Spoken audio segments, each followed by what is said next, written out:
Momento em que eu sempre busco e pedimos para que busquemos todos nós no nosso interior aquela elevação necessária para a prece. É um momento divino em que nós, necessitados aqui nesta terra, viemos, Senhor, primeiramente agradecer pela vida, pela oportunidade da reencarnação em que estamos inseridos nesse planeta, que nos acolhe com tantas belezas naturais. Fomos acolhidos na família para repor os nossos reparos de outrora, para potencializar os afetos. Te agradecemos por isso, Senhor, pelos amigos que nos rodeiam e mesmo por aqueles que nos causam algum desconforto, porque sabemos que todos estamos juntos para sairmos desta jornada exitosos. Te pedimos a força, a coragem para suportar todas as aflições que se nos ocorrem nesta existência. Mas sabemos que pela tua bondade infinita, enviando Jesus para nos ensinar a amar, temos condições de sairmos felizes. Assim, nós te agradecemos por tudo que temos. Que assim seja. E hoje nós temos a satisfação de contarmos com o nosso amigo Cláudio Souza, que é trabalhador, vice-presidente, encarregado nisso. Tudo isso ele já é, e vai ser muito mais.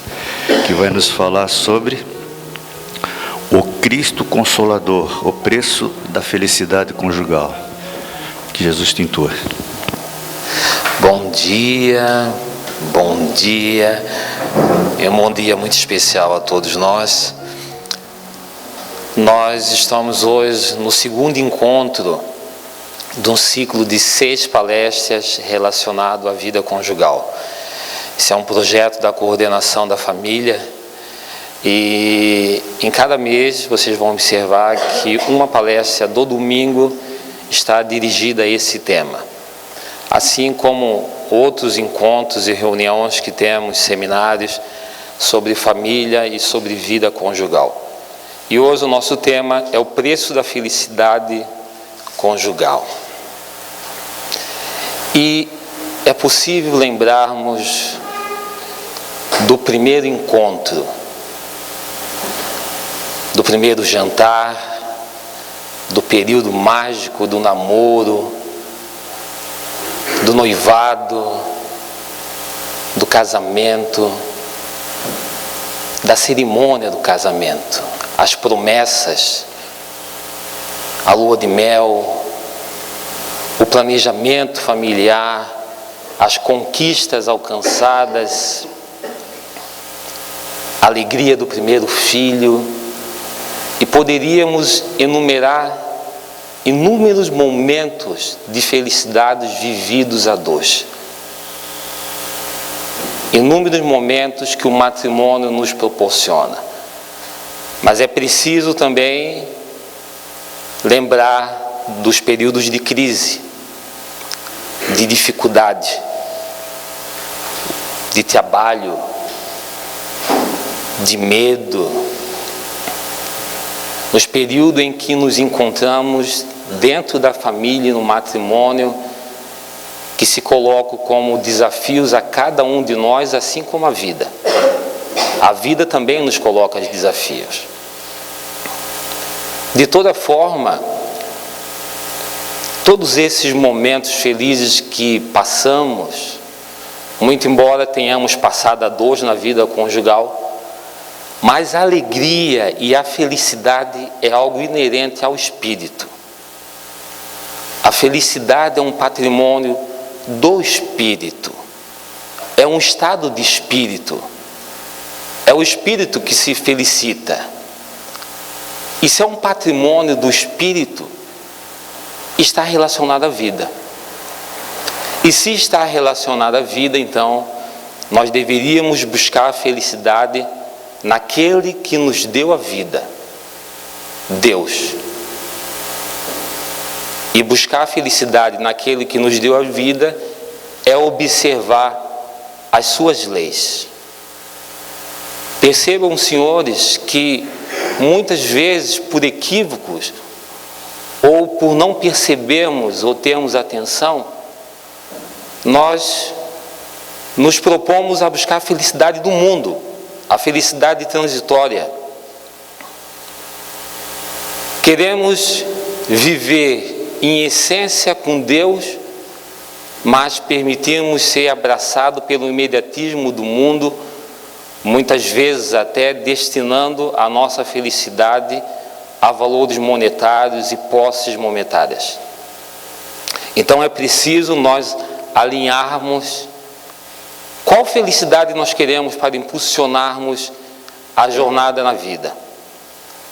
Porque felicidade é bem-estar, é satisfação, é alegria, é sentir-se bem. E daí nós precisamos criar então uma base para que nós percebamos as felicidades transitórias e enganosas e a felicidade que nos liga ao Criador. Se formos pensar em termos de lei, qual era a felicidade de Jesus e dos seus apóstolos? O que motivava eles a seguir em frente?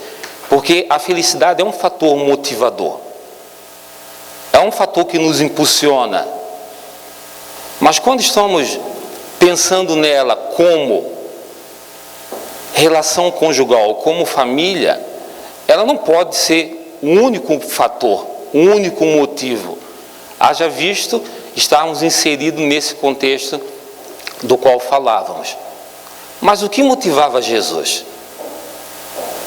O que motivou Jesus foi o sacrifício? Foi ser zombado? Foi ser ignorado?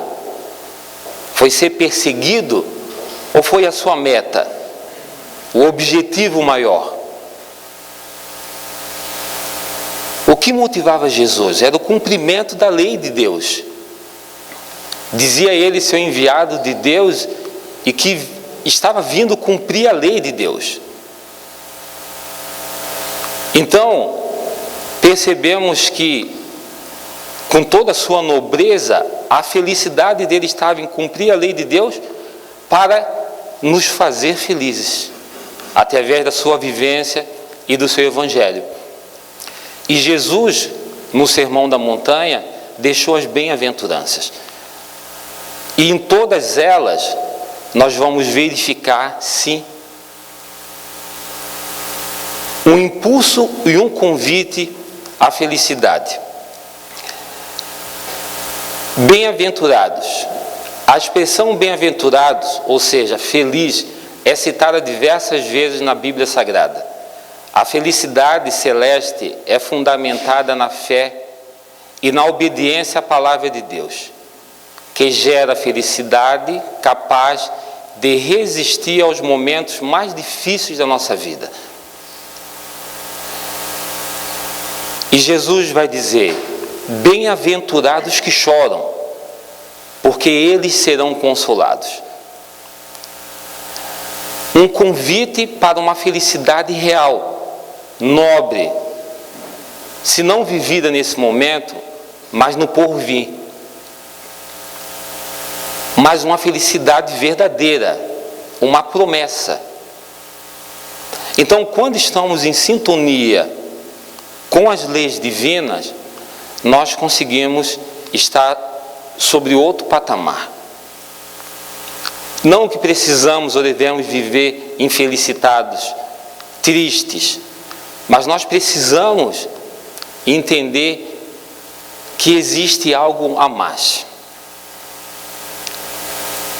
E que existe um consolo. E esse consolo foi dado por Jesus. Então, baseado na doutrina espírita, o casamento é o reencontro de espíritos para se auxiliarem mutuamente. Também é um compromisso de crescimento a dois. Ele representa um alto estágio da evolução do espírito. É um compromisso moral dos cônjuges, assumido perante o altar da consciência, no templo do universo. E nós poderíamos citar diversas outras questões. Na questão 295, 296 do Livro dos Espíritos, o Sr. Allan Kardec vai falar da relação conjugal, do casamento, como sendo objeto de uma lei natural que contribui para o nosso crescimento, da mesma forma que contribui para darmos a nossa parte na obra da criação da vida, na perpetuação das espécies. Então o matrimônio é muito mais do que a felicidade transitória. O matrimônio é muito mais do que o nosso desejo, ou o nosso plano, ou as nossas pretensões íntimas. O matrimônio é uma perspectiva de evolução, onde de forma mútua nós compreendemos e esperamos ser compreendidos.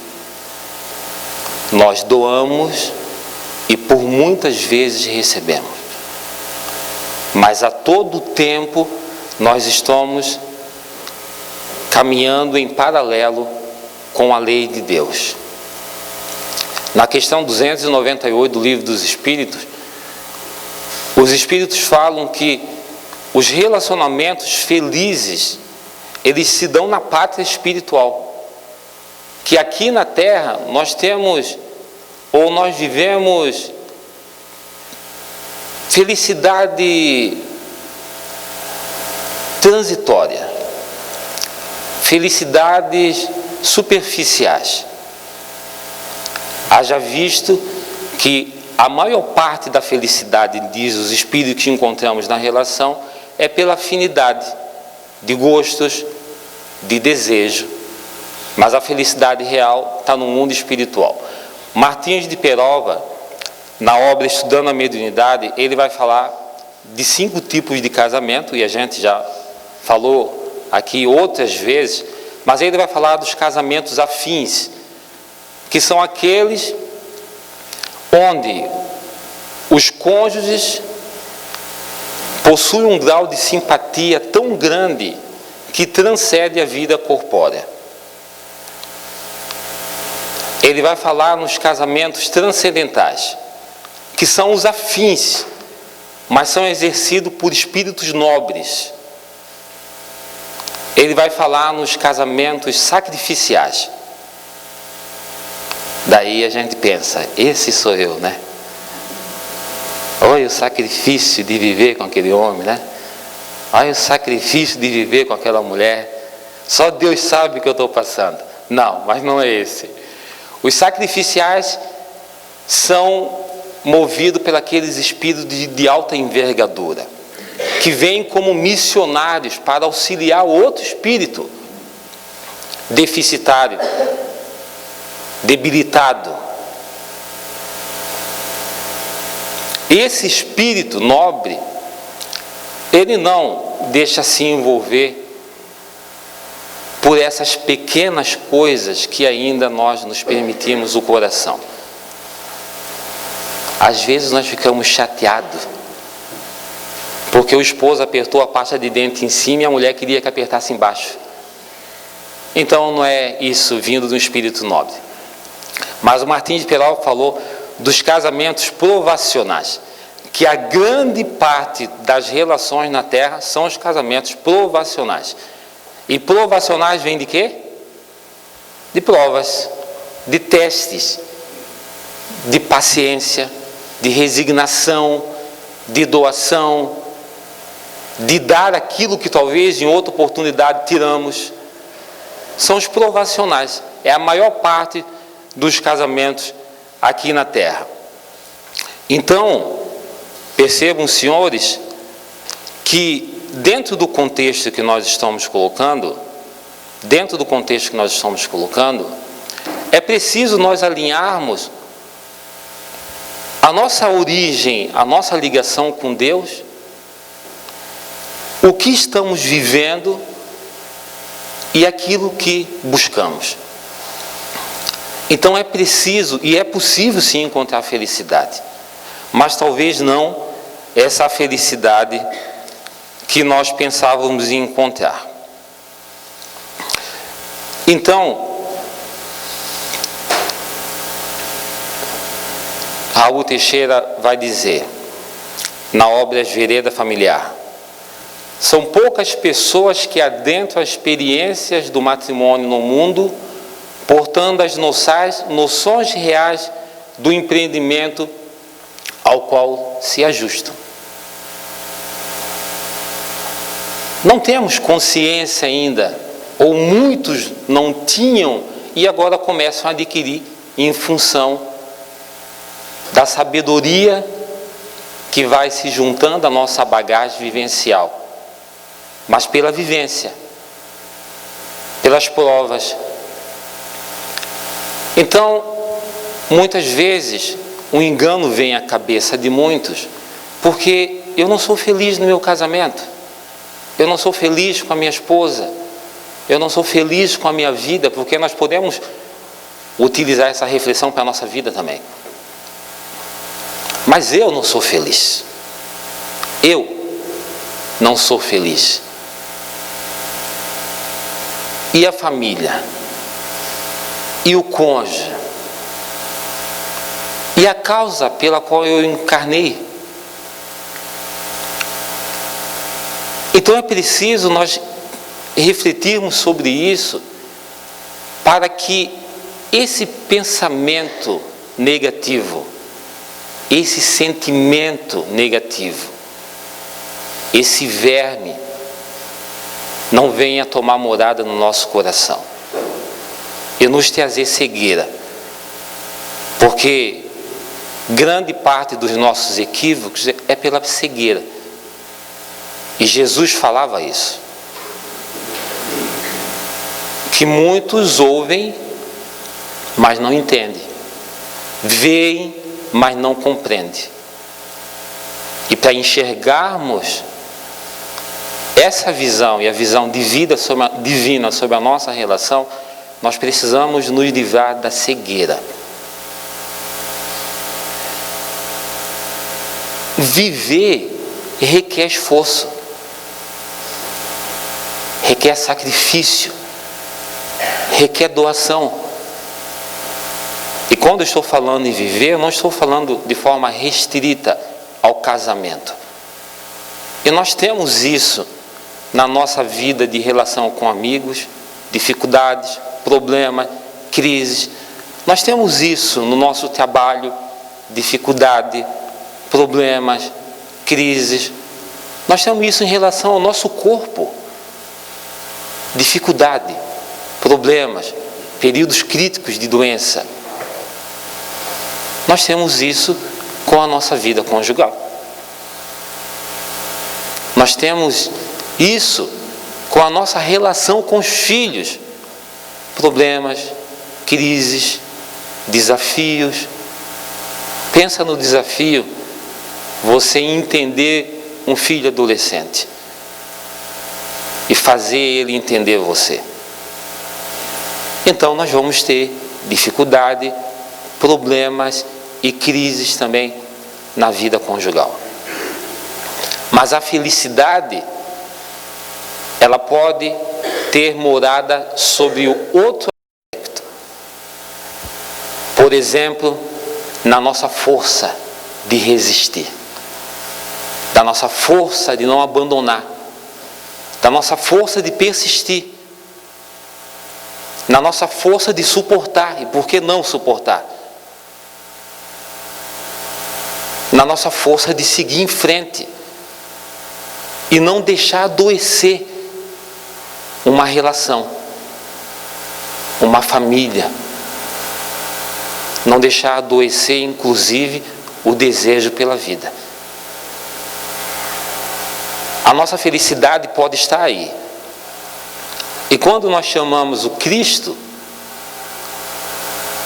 E refletindo sobre as bem-aventuranças, ele vem dizer: bem-aventurados os aflitos, porque eles herdarão o reino de Deus. Bem-aventurados os que choram, porque eles encontrarão o consolo. Bem-aventurados os brandos, os pacíficos, porque eles herdarão a terra. Bem-aventurados do meu Pai. Bem-aventurados a todos nós que com dificuldade, com lágrimas, com choro, com abdicação, estamos nos esforçando para dar a nossa parte, para fazer que a família seja uma obra construída sobre a rocha, que não ceda ao primeiro vento do descontentamento, da discussão, do mal entendimento. Porque quando Jesus disse que a casa era sobre a rocha, a construção sobre a rocha é mais árdua, leva mais tempo, dá mais sacrifício. E ele disse: aquele homem prudente que ouve a minha palavra e a cumpre, ele ergue a sua casa sobre a rocha. E aquele homem imprudente que não ouve as minhas palavras, ele construiu a casa sobre a areia, e veio a chuva, o vento, e a carregou. Então, não é uma ideia que temos que viver sofrendo a dois, até porque a doutrina espírita, ela nos esclarece que o objetivo da relação é para que nós cresçamos, para que nós evoluamos, e não atenuamos ainda mais as nossas faltas e as nossas dificuldades.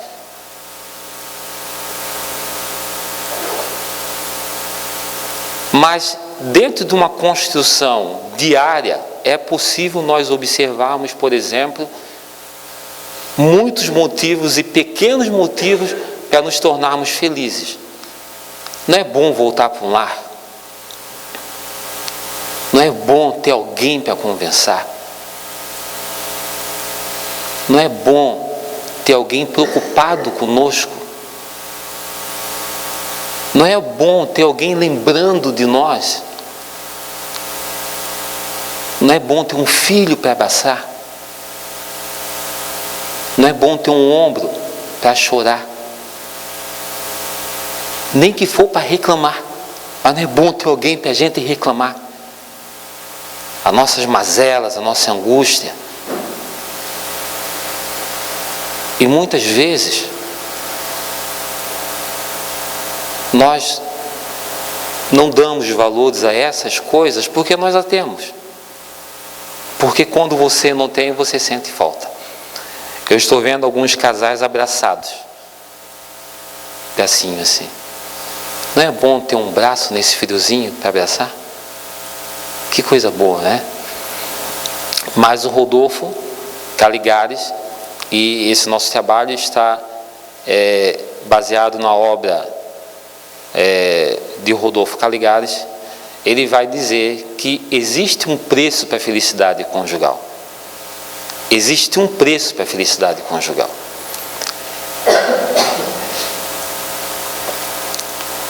E ele vai dizer que, como se vê, a felicidade conjugal tem um preço bastante alto.